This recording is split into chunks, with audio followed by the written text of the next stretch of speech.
매일 혹은 매주 자신의 배에 스스로 주사 바늘을 찔러 넣어야만 하는 고통.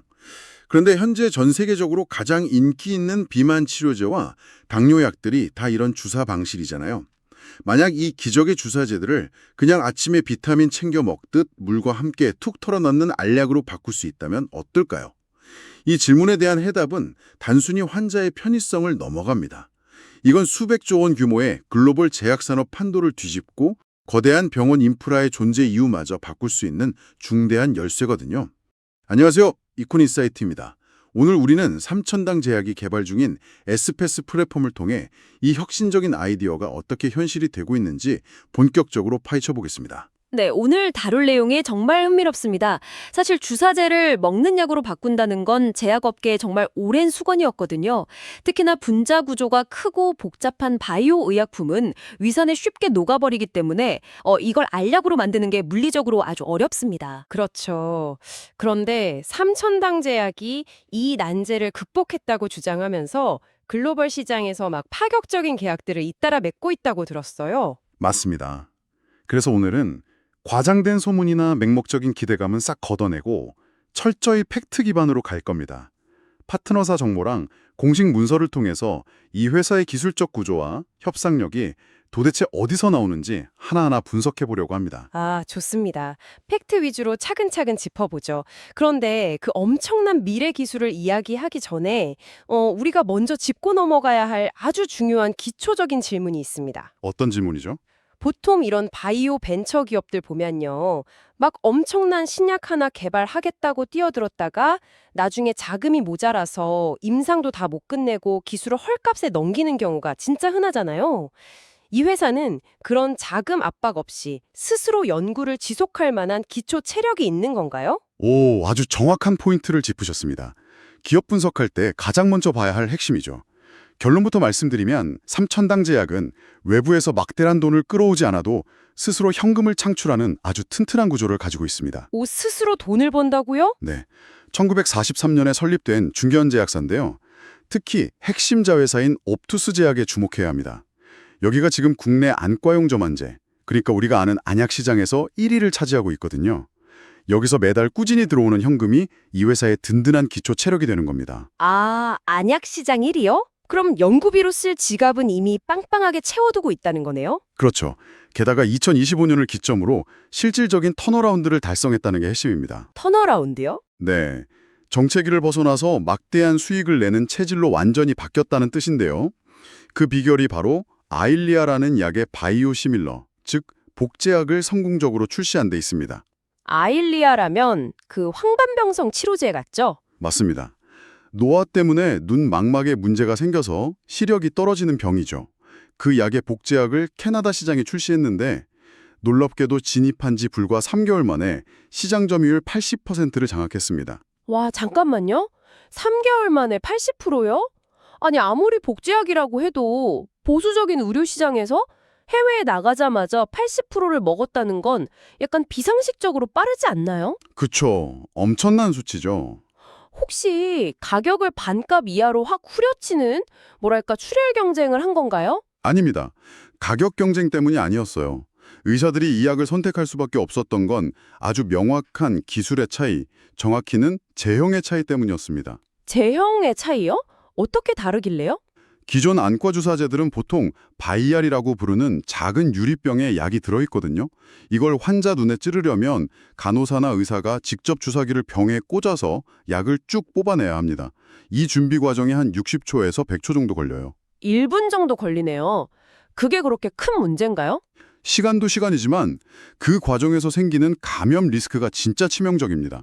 병에서 주사기로 약을 옮기는 그 짧은 순간에 미세하게 오염이라도 되면 환자 눈에 안내염이라는 아주 무서운 감염이 일어날 수 있거든요. 헉! 눈 안에 염증이 생기는 거면 최악의 경우에 실명까지 갈 수도 있잖아요. 네, 맞습니다. 그러니까 의사들 입장에서는 매번 주사를 놓을 때마다 엄청난 심리적 압박감을 느꼈던 거죠. 아, 약을 덜어내는 과정 자체가 엄청난 의료사고의 위험을 안고 있었던 거군요. 그래서 삼천당 제약은 캐나다의 복제약을 내놓을 때 처음부터 사전 충전형 주사기 방식을 썼습니다. 즉, 약물이 아예 멸균 상태로 주사기 안에 꽉 채워진 채로 나오는 제품을 공략한 거죠. 오, 그럼 병에서 따로 약을 뽑아낼 필요가 아예 없네요. 네, 그냥 뜯어서 바로 쓰면 되니까 준비 시간도 절반으로 줄고 무엇보다 환자를 실명 위험으로 몰아놓을 수 있는 감염 리스크가 획기적으로 차단된 겁니다. 와, 의사들 입장에서는 가격 문제가 아니라 환자 안전이랑 본인들 소송 리스크를 피하기 위해서라도 당연히 이걸 쓸 수밖에 없었겠네요. 맞습니다. 게다가 경쟁사들이 저용량 시장에서 파일을 나눠 먹을 때 이 회사는 고용량 제형 특허를 제일 먼저 회피해서 프리미엄 시장을 선점하기까지 했죠. 그렇군요. 결국 정리해보면 이 회사는 그냥 꿈만 먹고 사는 벤처가 아니에요. 마치 이미 매일 돈을 벌어다 주는 탄탄한 항공사를 갖고 있으면서 그 자본으로 우주로 나아가는 혁신적인 로켓을 쏘아 올리는 그런 구조군요. 아주 정확한 비유입니다. 중간에 돈이 떨어져서 외부 자본에 휘둘리거나 기술을 넘길 이유가 전혀 없는 거죠. 자, 그럼 이제 그들이 자체 자금으로 쏘아 올리는 핵심 로켓, 2030년대 글로벌 시장을 독식할 거라고 평가받는 에스페스 플랫폼의 기술적 원리를 파헤쳐볼 차례입니다. 네. 본격적인 핵심 기술 이야기네요. 사실 지금 먹는 비만 치료제나 당뇨약 하면 가장 먼저 떠오르는 곳이 덴마크 제약사인 노보노디스크잖아요. 그렇죠. 이미 리벨소스라는 먹는 알약을 전 세계에 팔고 있죠. 네, 그러니까 삼천당 제약의 에스페스가 세상에 없던 완전 최초의 기술은 아닌 거네요. 최초는 아닙니다. 하지만 여기서 글로벌 제약 산업을 지배하는 무기인 특허 구조를 이해하셔야 해요. 노보노디스크는 약효 성분을 위산에서 보호하려고 스넥이라는 흡수 촉진제를 썼습니다. 그리고 이 성분을 배합하는 방식에 아주 촘촘하고 거대한 특허 장벽을 쳐뒀어요. 이 특허가 무려 2039년까지 묶여 있습니다. 와, 2039년이요?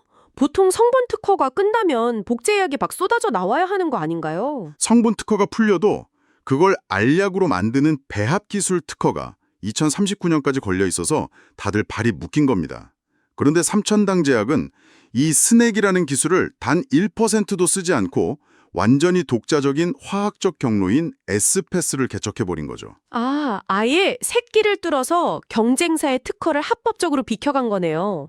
다들 특허 풀리기만 기다리고 있을 때 혼자서 먼저 치고 나갈 수 있게 된 거고요. 맞습니다. 이르면 2030년대 초반부터 경쟁자 없이 시장을 선점할 권리를 확보한 거죠. 정말 엄청난 무기네요. 그런데 그 원리가 도대체 뭔가요? 우리 고기 먹으면 위산이 다 녹여버리잖아요.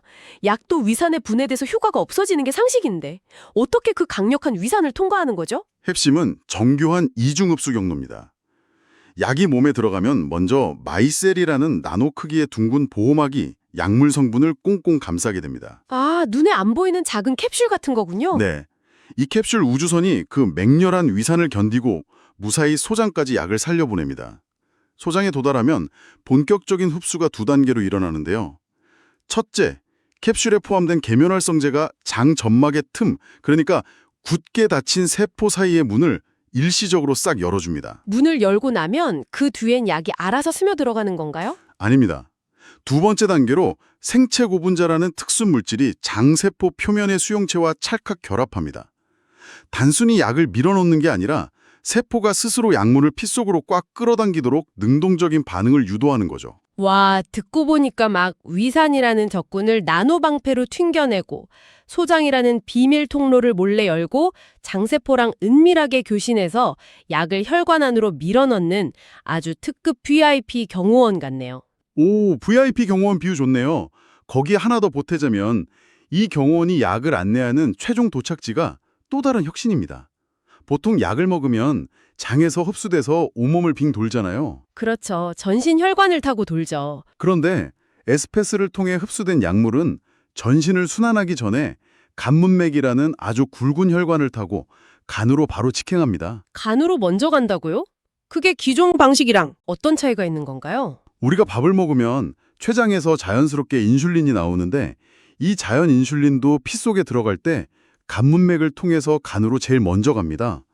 간이 1차적으로 조절을 해주는 거죠. 아, 원래 인체의 자연스러운 흐름이 그렇군요. 네, 그런데 기존 주사제는 약물이 피부 밑에서 전신 혈관으로 바로 쫙 퍼지니까 온몸의 혈당이 갑자기 떨어지는 저혈당 위험에 발생할 수 있었어요.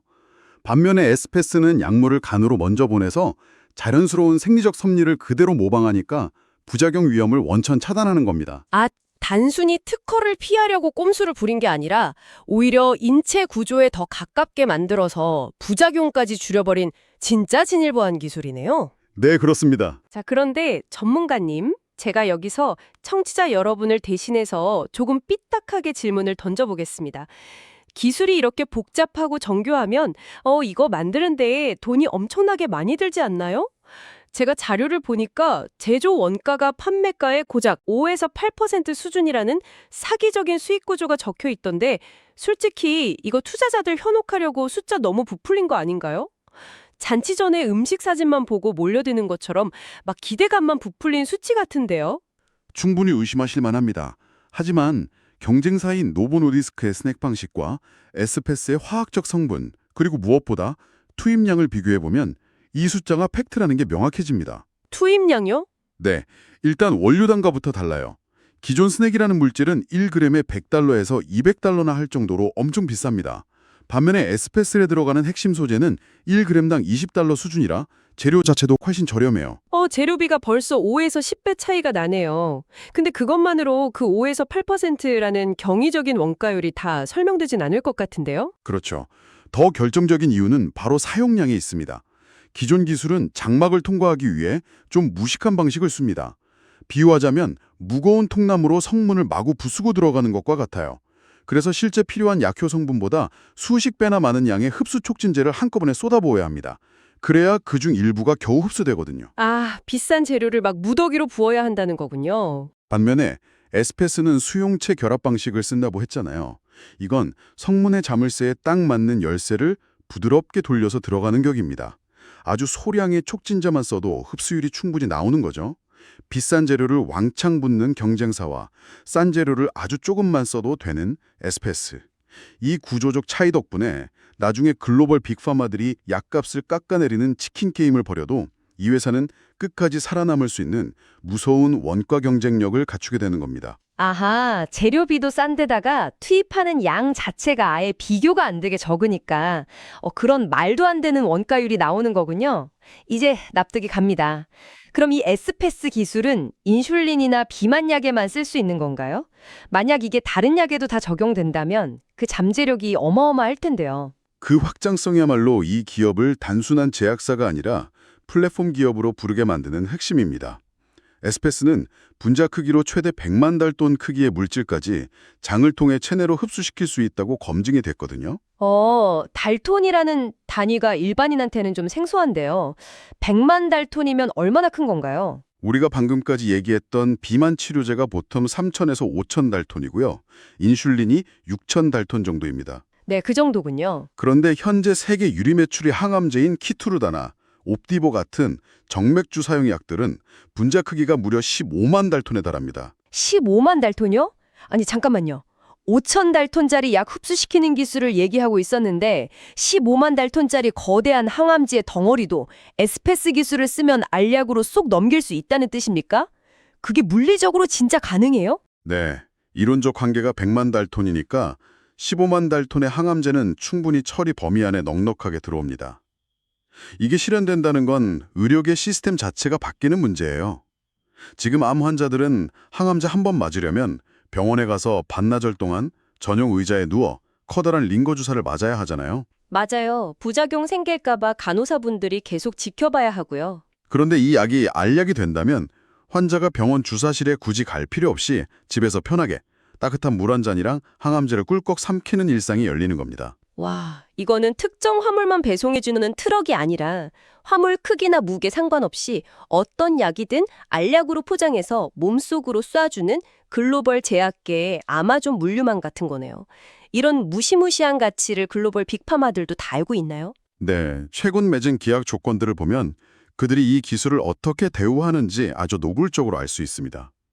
삼천당 제약이 일본 그리고 유럽 11개국과 파트너십을 맺었는데 특히 미국 시장 계약이 엄청 파격적이에요. 전체 규모가 15조 원에 달하는데 여기서 발생하는 이익의 90%를 삼천당 제약이 가져가는 구조로 알려져 있습니다. 네, 미국에서 번 돈의 90%를 한국 회사가 가져간다고요. 보통 우리 바이오벤처들이 해외에 기술 수출하면 복잡한 유통망이랑 승인 절차를 빅파마가 다 해주는 대신에 우리는 고작 한 자릿수 로열티만 받아도 막 대박이라고 환호하잖아요. 빅파마가 바보도 아니고 왜 본인들이 10%만 먹는 조건에 사인을 합니까? 상식적으로는 이해가 안 가지만 아까 말씀드린 그 2039년 특허 장벽을 떠올려 보시면 답이 나옵니다. 파트너사 입장에서는 지금 에스페스가 아니면 2039년까지 먹는 비만약을 팔 방법 자체가 완전히 차단되어 있거든요. 반면에 삼천당 제약은 아일리아 복제약에서 나오는 현금으로 넉넉하게 버틸 힘이 있고요. 아, 이를 껴오는 쪽은 삼천당 제약이군요. 그렇죠. 게다가 진행 중인 경구용 인슐린 임상에서는요, 파트너사가 임상 비용을 전액 내면서도 이익은 5대5로 딱 나누기로 했어요. 한마디로 삼천당 제약이 우리는 돈 안 급해. 너네 우리 기술 아니면 알약 못 만드는데 어떡할래? 하면서 완벽한 갑의 위치에서 협상한 진 거죠. 그 특허라는 족쇄를 완전히 역이용해서 쥐고 흔든 거네요. 와, 듣고 보니까 진짜 기술력에 자금력, 협상력까지 정말 빈틈없이 완벽해 보이는 스토리입니다. 하지만 우리 투자 세계에서 이런 스토리를 맹신하는 것만큼 위험한 것도 없잖아요. 분명히 객관적으로 짚고 넘어가야 할 리스크나 타임라인이 있을 텐데요. 아주 정확합니다. 엄청난 잠재력 뒤에는 항상 불확실성이 숨어 있죠. 우리는 루머가 아니라 향후 공시될 객관적인 3가지 시그널에 주목해야 합니다. 첫 번째 시그널은 2026년 6월에 열리는 홍콩과 싱가포르 기관기업 설명회, 즉 IR입니다. 그 IR에서는 어떤 내용이 나오나요? 그동안 깐깐한 비밀 유지 조항 때문에 엠바고에 묶여있던 항암제, 경구용 진행 상황이나 파트너십 세부 내용이 공식적으로 풀리는 시점이에요. 시장에 퍼진 오해나 정보 비대칭성이 해소되면서 루머가 팩트로 전환되는 중요한 분기점이 될 겁니다. 아, 시장의 의구심이 어느 정도 풀리는 1차 관문이 26년 6월이군요. 그럼 두 번째 시그널은요? 2026년 3분기에 아주 결정적인 데이터가 나옵니다. 바로 경구용 인슐린의 임상 1상 2상의 탑라인 결과 발표입니다. 아까 인슐린이 6,000달톤이라고 했잖아요. 네, 항암제보다는 훨씬 작았죠. 수치는 작지만 인슐린은 분자 구조가 워낙 물리적으로 연약해서 장 점막을 통과하는 비율이 1%도 안 됩니다. 과거에 수많은 글로벌 제약사 거인들이 이 먹는 인슐린에 도전했다가 참담하게 다 실패했거든요. 와, 완전 마의 구간이네요. 만약 이 3분기 데이터에서 에스페스가 인슐린을 살려서 흡수시키고 혈당 강화 효과까지 입증해낸다면 이건 그냥 한 기업의 성공이 아니라 인류가 수십 년간 못 푼 의학적 난제를 해결했다는 확실한 증명이 되는 겁니다. 전 세계가 3분기 임상 데이터만 쳐다보고 있겠네요. 마지막 세 번째 시그널도 알려주시죠. 2026년 4분기에는 장기지속형 주사제, 약자로 LA라고 하는데 매일 맞는 주사를 한 달이나 6개월에 한 번만 맞아도 되게 하는 기술입니다. 이 생물학적 동등석 임상 결과가 도출되고 동시에 글로벌 10위권 제약사와의 기술 이전 본계약이 구체화될 조짐이 보입니다. 하반기부터 굵직한 공시들이 막 쏟아질 예정이네요. 그런데 약의 효능 같은 기술적인 부분 말고 외부에서 오는 리스크는 없나요? 아까 오리지널 제약사들의 방어막도 만만치 않을 것 같은데요. 네, 그 부분이 가장 뼈아픈 리스크 중 하나입니다. 여기서 전문 용어로 에버그리닝 전략이라는 게 등장하는데요. 에버그리닝이요? 그게 뭔가요? 쉽게 말해서 마치 다 지어진 건물에 페인트 칠만 새로 하고 새 건물이라고 우기는 것과 비슷합니다. 거대 제약사들이 특허 만료가 다가오면 약의 형태나 투여 방식을 아주 살짝만 바꿔서 새로운 특허를 신청해 버리는 거예요. 억지로 기간을 연장하는 꼼수죠. 아하, 삼천당 제약이 합법적으로 기술을 우회했다고 해도 골리앗 같은 빅파마들이 막무가내로 특허 침해 소송을 걸면서 물고 늘어질 수 있다는 거군요. 맞습니다. 소송전에 휘말리면 결과에 상관없이 시장 진입이 몇 년씩 지연될 우려가 있죠. 그리고 재무적으로는 오버행 이슈가 도사리고 있습니다. 오버행이라면 주식시장에 물량이 쏟아지는 그거로? 네, 2025년에 자금을 조달하려고 발행한 교환사채 물량이 꽤 되는데 임상 데이터가 좋게 나와서 기업 가치가 오르면 이 투자자들이 돈 대신 주식으로 바꿔달라고 요구할 겁니다. 그러면 새로운 주식이 시장에 확 풀리면서 기존 주식 가치를 짓누를 가능성을 배제할 수 없는 거죠. 네, 정리해보겠습니다. 에스페스 플랫폼은 비싼 촉진제를 때려붓지 않고도 부작용을 줄이며 알약을 만들어내는 아주 압도적인 무기입니다. 하지만 특허 소송 지연이나 잠재적인 대규모 매도 물량 같은 리스크도 분명히 존재하네요. 결국 청취자 여러분도 막연한 환상에 기대기보다는 2026 하반기에 연달아 발표될 실제 공시와 데이터들을 직접 팩트체크하면서 지켜보셔야겠습니다. 네, 철저히 데이터 기반으로 접근하는 게 무엇보다 중요합니다. 만약 삼천당제약의 이 에스페스 기술이 정말 완벽하게 입증되어서 병원에서 몇 시간씩 정맥 주사를 맞아야 했던 중증 질환 치료제들이 모조리 집에서 먹는 알약으로 대체된다면 어떨까요? 병원 공간의 절반을 차지하던 거대한 링거 시설과 항암 주사실을 중심으로 설계된 전 세계 병원 인프라가 과연 어떤 낯선 모습으로 진화하게 될지 청취자 여러분도 한 번쯤 상상해 보시길 바랍니다. 오늘 방송의 핵심 세슐 요약입니다. 첫째, 삼천당제약은 안구점 안제 및 아일리아 복제약의 강력한 현금 창출력을 통해 흔들림 없는 기초 체력을 확보했습니다. 둘째, 독자적인 에스페스 플랫폼은 경쟁사의 2039년 특허 장벽을 우회하며 저렴한 원가와 간문맥 직행이라는 생리적 강점을 지녔습니다. 셋째, 이익의 90%를 가져가는 파격적 미국 파트너십으로 협상력을 증명했으나 2026 하반기에 실제 임상 데이터와 특허 소송 리스크를 철저히 검증해야 합니다. 오늘 이콘인사이트에서 전해드린 이 모든 분석은 특정 종목이나 자산에 대한 투자 권유가 절대 아닙니다. 투자는 항상 개인의 재무 상황과 리스크 감수 능력에 따라 충분한 공부와 신중한 판단 아래 이루어져야 합니다. 저희가 드리고자 하는 것은 단 하나입니다. 복잡하게 돌아가는 국내외 경제 구조를 이해하는 눈, 그 눈을 갖추는 데 필요한 정보와 시각입니다. 그 눈이 생겼을 때 비로소 여러분이 스스로 더 나은 판단을 내릴 수 있다고 믿기 때문입니다. 앞으로도 이콘인사이트는 복잡한 국내외 경제의 흐름을 여러분이 실제로 이해하고 활용할 수 있는 언어로 풀어드리겠습니다. 오늘 영상에 도움이 되셨다면 구독과 좋아요, 댓글, 그리고 알림 설정까지 눌러주세요. 다음 영상도 놓치지 않으실 수 있습니다. 오늘도 끝까지 시청해주셔서 감사합니다.